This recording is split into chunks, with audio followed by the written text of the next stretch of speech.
یہ راز بھلا کہاں چھپ پاتا؟ اس رات پہلی بار ریحان کا آئینے میں بیٹھی اپنی اس ہمزاد سے جھگڑا ہوا۔ وہ اتنا بگڑی کہ اس نے کمرے کا سارا کانچ توڑ ڈالا۔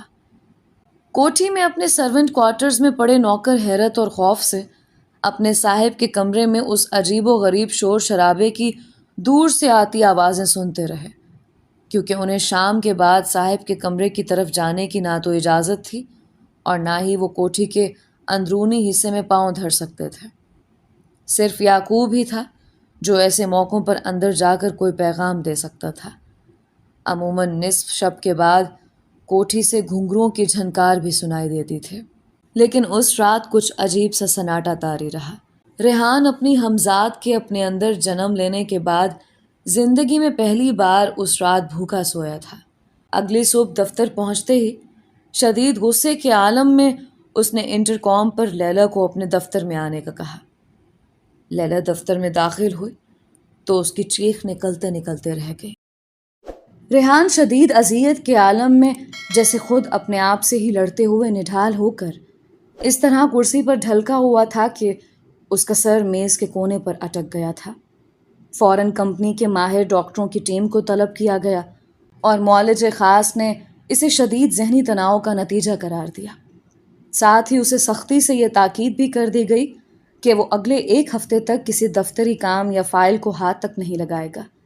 لیکن ریحان بھلا کب ماننے والا تھا؟ اسے اپنے کام سے جنون کی حد تک لگاؤ تھا، اور در حقیقت یہ کام ہی تو تھا جو ریحان کے دن کے 8-10 گھنٹے گزارنے میں اس کی مدد کرتا تھا۔ مجبوراً ہیڈ آفس کے جنرل مینیجر کو ریحان کا کام گھر ہی پر بھجوانے کا انتظام کرنا پڑا۔ جنرل مینیجر ریحان کے باپ کے وفاداروں میں سے ایک تھا اور ریحان کو اس کی مانتے ہی بنے۔ یہی وہ 7 دن تھے جب لیلا ریحان کے حواس پر پوری طرح چھاتی گئی۔ ریحان کے اندر کا معصوم سا بچہ جس نے اپنی ماں کو روتے ہوئے خود سے دور جاتے دیکھ کر ہمیشہ کے لیے کوئی اوٹ ڈھونڈ لی تھی، لیلا کو دیکھتے ہی چھم سے باہر نکل آتا۔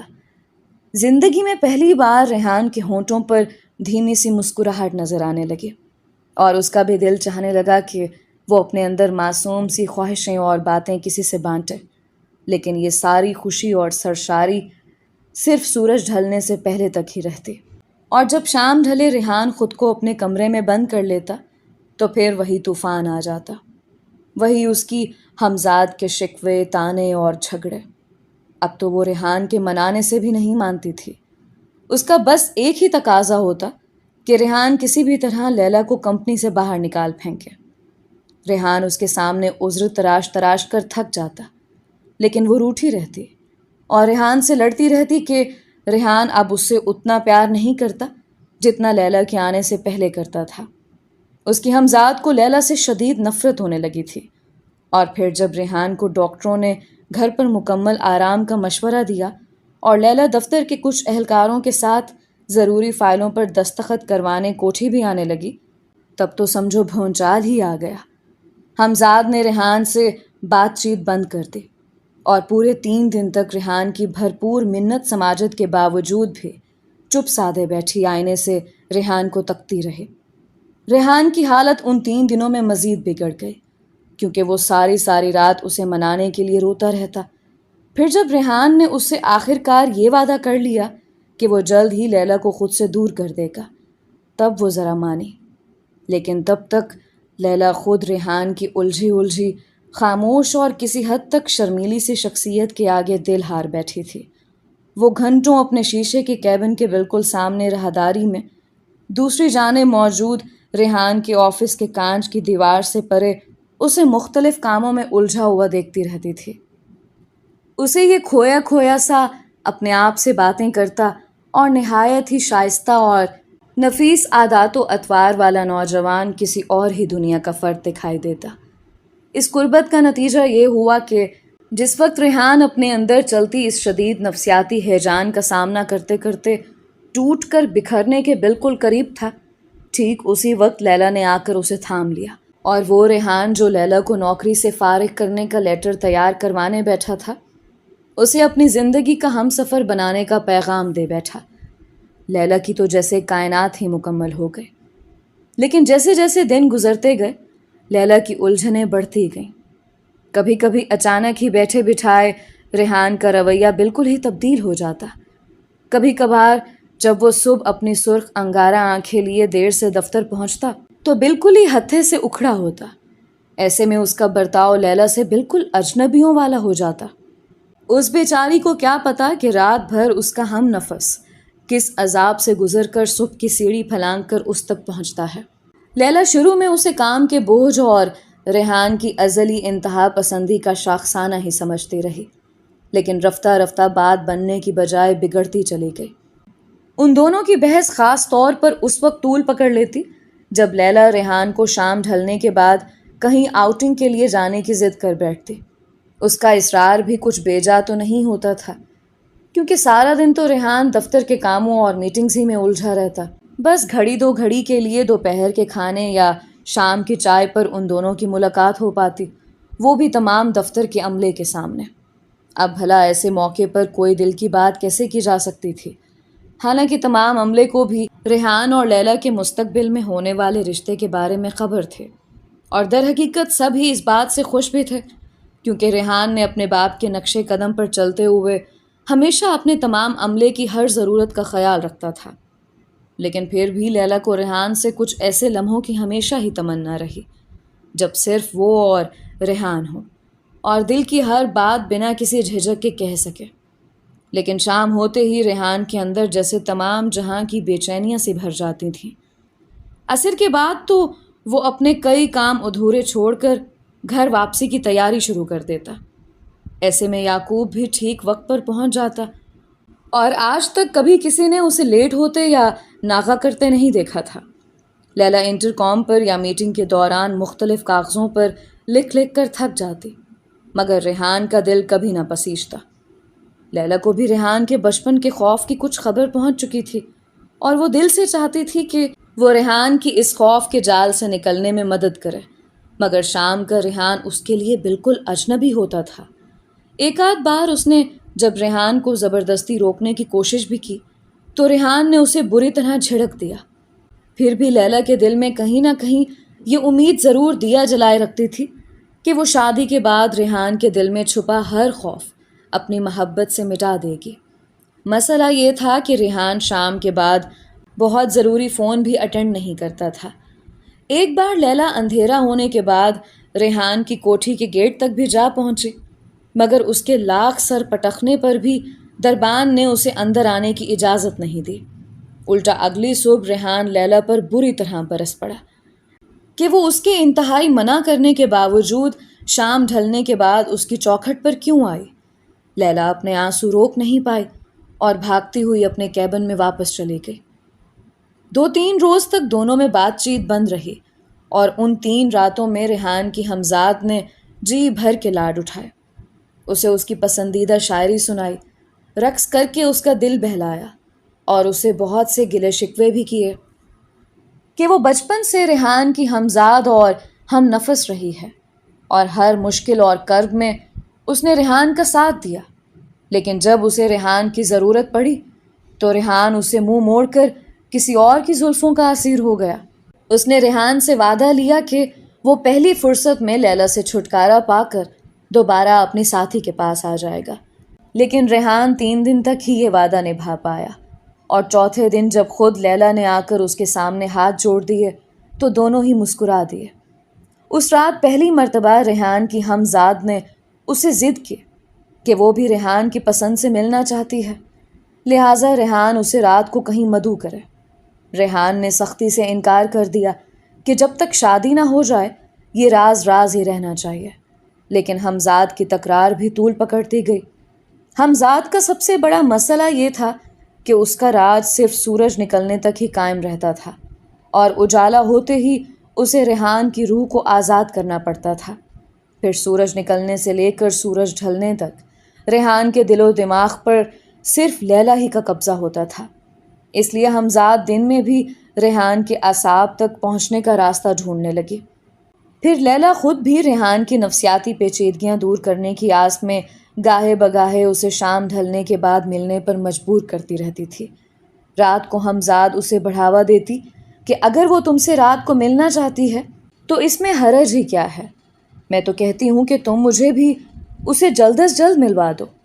آخر شادی کی پہلی رات بھی تو مجھے ہی اس کا استقبال کرنا ہے، تو کیا یہ بہتر نہیں کہ میں پہلے ہی اسے دوستی کر لوں؟ کہیں پہلی رات وہ مجھے تمہارے کمرے میں دیکھ کر بالکل ہی نہ گھبرا جائے اور تمہارا راز سب کے سامنے فاش نہ کرتے۔ کبھی کبھی تو ریحان ان دونوں کی ضد اور تکرار کے سامنے بالکل ہی لاجواب ہو جاتا اور اسے لگتا کہ اس کے اندر پلتی وہ عورت اس کی ہمزاد ٹھیک ہی تو کہتی ہے۔ لیلا کو اس راز سے پہلے ہی آگاہ کر دینا چاہیے کہ یہ اس کا حق بھی تھا۔ آخر دل اور دماغ کی جنگ میں ہمیشہ کی طرح جیت دل ناداں ہی کی ہوئی، اور ریحان نے پہلی اور آخری مرتبہ لیلا سے شام کے بعد ملنے کی حامی بھر لی۔ اس روز لیلا کی خوشی کا کوئی ٹھکانہ نہیں تھا۔ اس کا دل چاہتا تھا کہ آسمان کے خیمے کی زمین سے بندھی گرہیں کھول کر پورا آسمان اوڑھنی کی جگہ اپنے سر پر اوڑھ لے۔ سارا دن وہ ہواؤں میں اڑتی رہی، بات پہ بات خود ہی مسکاتی رہتی۔ شام کو اس نے ریحان کی پسندیدہ سفید ساڑی پہنی، بالوں میں گجرا لگایا اور اپنی کالی آنکھوں میں محبوب کی دید کی آس لیے ساحل کی اس پٹی کی طرف اسی گاڑی میں خود ہی ڈرائیو کرتی ہوئی چل دی جس کی پہاڑی کے ٹیلے پر آج مغرب کے بعد ریحان نے اسے ملنے کا وعدہ کیا تھا۔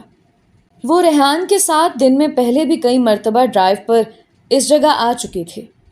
اسے وہاں پتنگ اڑانا بہت پسند تھا اور آج بھی وہ اپنے ساتھ بہت سی پتنگیں لے کر جا رہی تھی۔ اس نے سوچا تھا کہ آج وہ رات دیر تک ریحان کے ساتھ مل کر پتنگیں اڑائے گی اور اسے اتنا اونچا کر دے گی کہ اس کی پتنگ اس کے اور ریحان کے ملن کے ستارے کو چھو کر لوٹے گی۔ جب تک لیلا پہاڑی ٹیلے پر پہنچی تب تک شام ڈھل چکی تھی اور مغرب کے وقت کا جھٹپٹا چاروں طرف پھیل چکا تھا۔ ریحان ابھی تک وہاں نہیں پہنچا تھا۔ لیلا اپنی گاڑی سے نکل کر پہاڑی کے سرے تک چلی گئی اور وہاں کھڑے کھڑے اس نے دور سے کسی گاڑی کی ہیڈ لائٹس چمکتی دیکھی۔ وہ خوش ہو گئی کہ ریحان آ رہا ہے، لیکن جب گاڑی کچھ قریب پہنچی تو وہ مایوس ہو گئی۔ یہ تو کوئی چھوٹی گاڑی تھی، لیکن وہ گاڑی تو اسی طرف آ رہی تھی۔ لیلا کچھ دیر گاڑی کو پہاڑی پر چڑھتے دیکھتی رہی، پھر اس کی توجہ دوبارہ سمندر کی طرف ہو گئی جو آج نہ جانے اتنا بکھرا ہوا کیوں لگ رہا تھا۔ گاڑی نہ جانے کب لیلا کی گاڑی کے پیچھے آ کر پارک ہو گئی اور لیلا تب چونکی جب دھیرے سے کسی نے اس کا نام لیا۔ وہ آواز کتنی اپنی اور کتنی اجنبی بھی تھی۔ لیلا نے اندھیرے میں کسی لمبی عورت کو پلو نکالے کچھ دور کھڑے دیکھا۔ چہرہ واضح نہیں تھا۔ لیلا کچھ ڈر سے گئی۔ جی آپ کون؟ اور پھر وہ عورت قریب آ گئی۔ لیلا کے منہ سے زوردار چیخ نکل گئی۔ اس کے سامنے ریحان اپنے آدھے چہرے پر میک اپ کیے آدھی عورت کے روپ میں کھڑا تھا۔ لیلا سہم کر کئی قدم پیچھے ہٹ گئی۔ اس نے لرزتے ہوئے لہجے میں ریحان سے پوچھا کہ یہ کیسا بیہودہ مذاق ہے اور ریحان نے اتنا بھیانک حلیہ کیوں بنا رکھا ہے؟ بائیں جانب والے آدھے سادے چہرے والا ریحان رخ موڑ کر بولا، لیلا ڈرنے کی ضرورت نہیں ہے۔ آج وہ اسے اپنی زندگی کی سب سے بڑی سچائی سے ملوانا چاہتا ہے۔ اس کے اندر پلتی آدھی عورت اور آدھا مرد، یہی اس کی تقسیم شدہ شخصیت کی حقیقت ہے، اور اگر وہ ریحان کو اس کے اندر کی عورت سمیت اپنانے کا حوصلہ رکھتی ہے تب ہی اس نازک بندھن کی گرہ باندھنے کی سوچے، کیونکہ ریحان کی دوہری شخصیت اس اندھیرے میں پلنے والے وجود کے بنا ادھوری ہے۔ لیلا تب تک پہلے صدمے سے کچھ سنبھل چکی تھی اور اسے کچھ بات سمجھ میں آنے لگی تھی۔ اس نے چلا کر ریحان سے کہا، یہ اس کا وہم ہے اور خود اس کی اپنی خود ساختہ پرچھائیں ہیں۔ ایسی کسی عورت کا کوئی وجود نہیں ہے اور ریحان نے اپنی ساری زندگی ایک سائے کے ساتھ برباد کر دی ہے، لیکن اب بھی وقت ہے۔ اگر وہ لیلا کا ساتھ دے دے تو وہ دونوں مل کر اس عفریت کی پرچھائیں پر قابو پا سکتے ہیں۔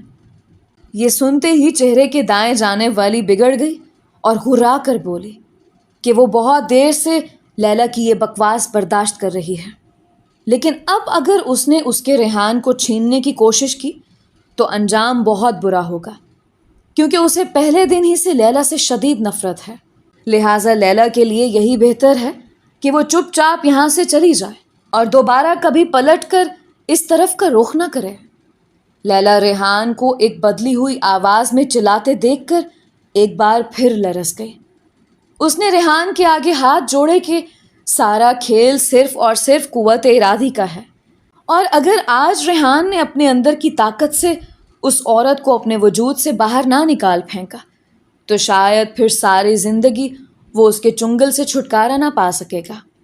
اب صورتحال کچھ یوں تھی کہ ریحان لیلا کی منت سماجت کر کے اسے روکنے کی کوشش کر رہا تھا، جبکہ اس کے اندر کی ہمزاد لیلا کو دھتکار رہی تھی، اس پر چلا رہی تھی اور اسے ریحان کی زندگی سے ہمیشہ کے لیے نکل جانے کا حکم دے رہی تھی۔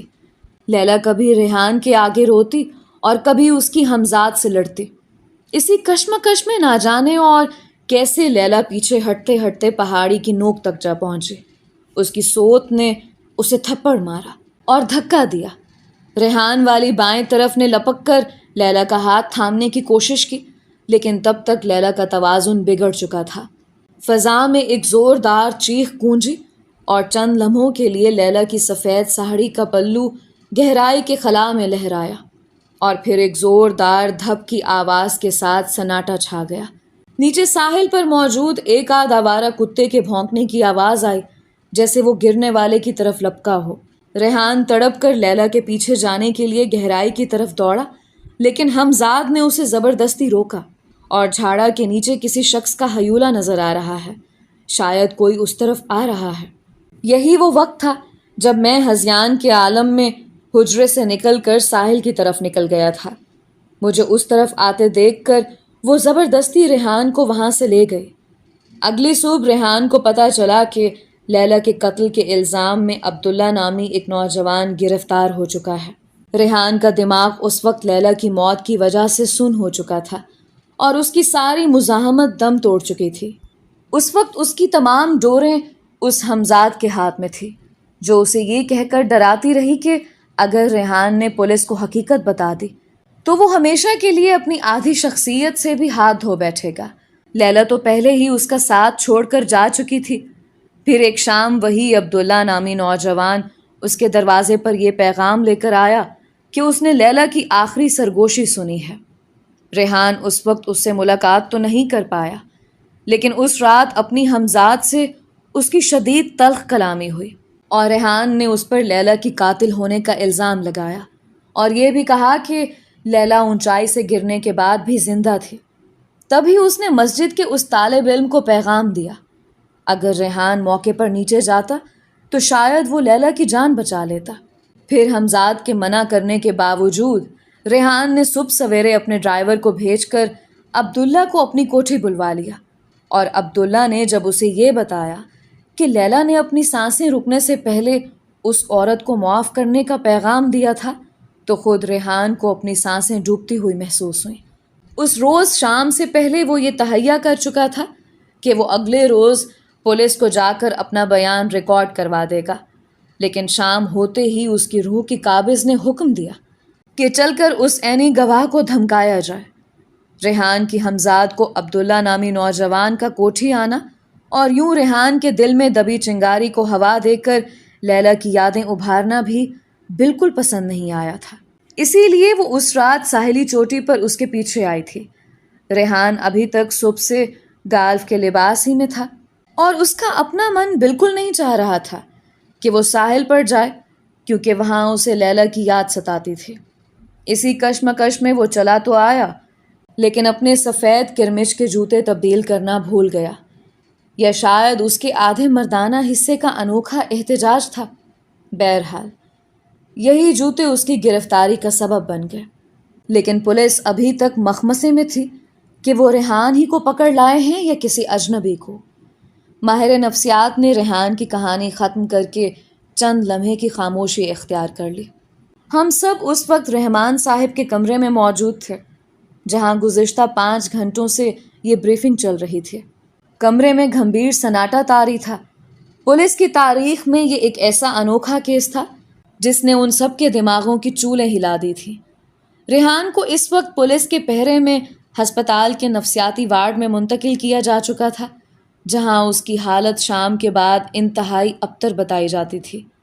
ملک کے بڑے اور مشہور نفسیات دان اور معالج اس بحث میں پڑے ہوئے تھے کہ کیا یہ تقسیم شدہ شخصیت یعنی اسپلٹ پرسنالٹی کا کیس ہے، یا پھر دوہری شخصیت کا تضاد یعنی کہ ملٹیپل پرسنالٹی ڈس آرڈر ہے۔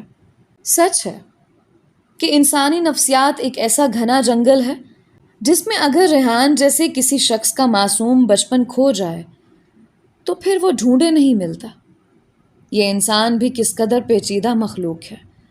انسانی ذہن کی بھول بھلائیوں کا پہلا ادراک مجھے وہیں پہلی بار ہوا، اور مجھے خود اپنے آپ سے بھی شدید خوف محسوس ہونے لگا، کیونکہ میں بھی تو جانے انجانے میں اسی نفسیاتی اور اعصابی نظام کے خاتمے کی طرف بڑھ رہا تھا۔ میری رگوں میں پھیلتے زہر کا انجام بھی تو آخر کار ایک مکمل دیوانگی ہی بیان کیا جا رہا تھا۔ بریفنگ ختم ہونے کے بعد جب معالجین رحمان صاحب کے کمرے سے نکل گئے تو میں نے بھی ان سے رخصت چاہی، تو انہوں نے مجھے کچھ دیر رکنے کا کہا، پھر سگریٹ سلگا کر بولے، تم کون ہو؟ میں ان کا سوال سن کر حیرت زدہ رہ گیا۔ میں عبداللہ ہوں، آپ جانتے ہیں؟ نہیں، میں وہ جاننا چاہتا ہوں جو اب تک نہیں جانتا۔ بہت سے سوال ہیں میرے ذہن میں، مگر میں انہیں ترتیب نہیں دے پا رہا، لیکن اتنا مجھے یقین ہے کہ تم کچھ اور ہو، اوروں سے کچھ سوا، کچھ الگ۔ میں نے بات ٹالی، آپ کا واہمہ ہے، میں باقی سبھی کی طرح ہوں، بلکہ شاید ان سے بہت کم، بہت عام۔ لیکن انہوں نے جیسے میری بات سنی ہی نہیں۔ ساری تفتیشی ٹیم اس پر اسرار عورت کی کھوج میں تو تھی، لیکن ہم میں سے کسی کے وہم و گماں میں بھی نہیں تھا کہ وہ ریحان ہی کی دوسری شبیہ ہوگی۔ میں نہیں مان سکتا کہ یہ صرف تمہارے وجدان کی کاریگری تھی کہ تم نے ریحان سے شام کے بعد ملنے کی خواہش ظاہر کی، اور پھر دھاگے سے دھاگا جڑتا گیا اور سبھی کڑیاں آپس میں یوں ملتی گئیں کہ آج لیلا کا پورا کیس ایک کھلی کتاب کی طرح ہمارے سامنے ہے۔ اب تم ہی کہو، میں اسے کیا کہوں؟ کچھ دیر چپ رہا۔ آپ اسے وجدان کہہ لیں یا الہام، سچ یہی ہے کہ میں صرف ریحان کے اندھیرے سے خوف کی کہانی سن کر اس کے گھر گیا تھا، اور نہ جانے کیوں مجھے پہلے دن ہی سے اس عورت کی شبیہ میں کچھ ایسا اسرار جھلکتا نظر آیا کہ مجھے اس کا تعلق لیلا کی موت سے جڑتا محسوس ہوا۔ میں خود بھی یہ بات تبھی جان پایا کہ ریحان ہی وہ عورت ہے جب میں نے اس کے جوتے کا سول ساحل پر پایا۔ شاید قدرت کچھ راستے خاص میرے لیے ہی کھولتی گئی، اور آپ کا کیس حل ہوتا گیا۔ اتنے میں میز پر پڑے فون کی گھنٹی بج اٹھی۔ رحمان صاحب نے فون اٹھایا۔ دوسری جانب سے کسی نے کچھ کہا۔ رحمان صاحب نے جلدی سے کہا، ٹھیک ہے، ہم ابھی وہاں پہنچتے ہیں۔ انہوں نے فون رکھ کر میری جانب دیکھا۔ ریحان اپنے حواس میں آ چکا ہے اور تم سے ابھی ملنا چاہتا ہے۔